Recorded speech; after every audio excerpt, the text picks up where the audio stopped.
Hello and welcome to the episode 144 of What a Fab Day. I am your host, Simon Mas. Today, we have a recording session in Hamburg, another in London, and a trip to the Bahamas to promote world peace. Let's start with the 24th of May 1961 performance at the Top 10 Club in Hamburg, West Germany. It was the Beatles' second residency in the city, and Pete Best was still their drummer. In 1962, in the morning, producer and Parlophone A&R head George Martin received a typed contract he would offer to the Beatles to tie them to the label. Martin sent a copy to manager Brian Epstein to iron out any mistake. Meanwhile, in Germany, the Beatles were in the recording studio with producer Bert Kaempfert to tape 2 songs as backing of singer Tony Sheridan. The session, their fourth with Sheridan, after those detailed in episode 173, 174 and 175 of this very podcast, came to be when Epstein discovered that the Beatles were still technically under contract with Kaempfert and Polydor Records in Germany. The two businessmen talked things over, and Kaempfert agreed to release the lads after one more recording as backing for Sheridan. This one. It then came to be that the Beatles recorded the backing of Swanee River and Sweet Georgia Brown today, working at Studio Ralsted with a Roy Young at the piano, a musician that had sometimes accompanied the band during the Star Club performances. Tony Sheridan was absent from the session and would record his vocals on a later date. Sweet Georgia Brown was released in 1962 as part of the Ya Ya AP, credited to Tony Sheridan and the Beat Brothers. Swanee River, instead, was never released, and the master tape was lost in the subsequent years. Tony Sheridan did record another version of the song for release, but the Beatles had nothing to do with it.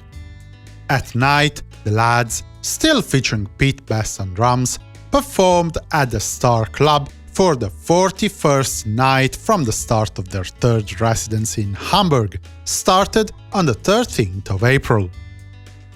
Let's now move on to 1963.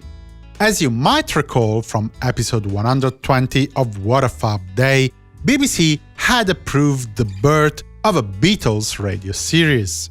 This afternoon, the Fabs recorded their first Pop Go The Beatles BBC radio show, with Lee Peters as compere and the Lorne Gibson Trio as musical guests.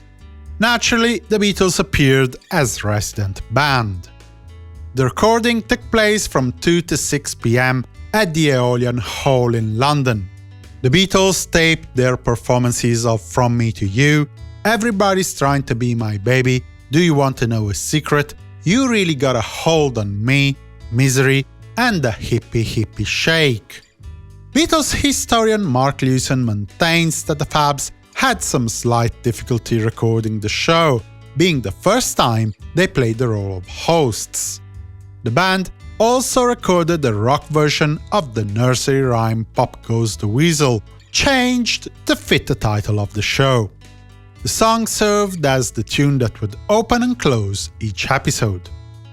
Pop Go The Beatles was first broadcast on the 4th of June at 5 p.m. for an audience of about 2,800,000 people.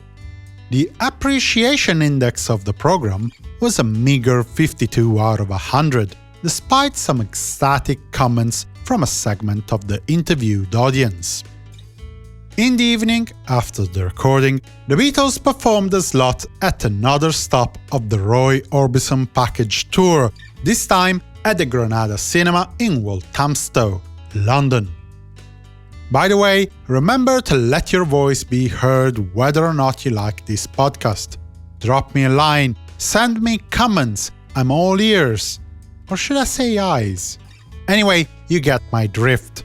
Also remember to please visit www.simonmas.com/support and make the difference by helping me to keep going with the creation of this and other music-related content to be put online.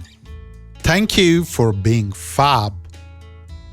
On the 24th of May 1967, the Beatles saw Procol Harum performing live at the Speakeasy Club in London.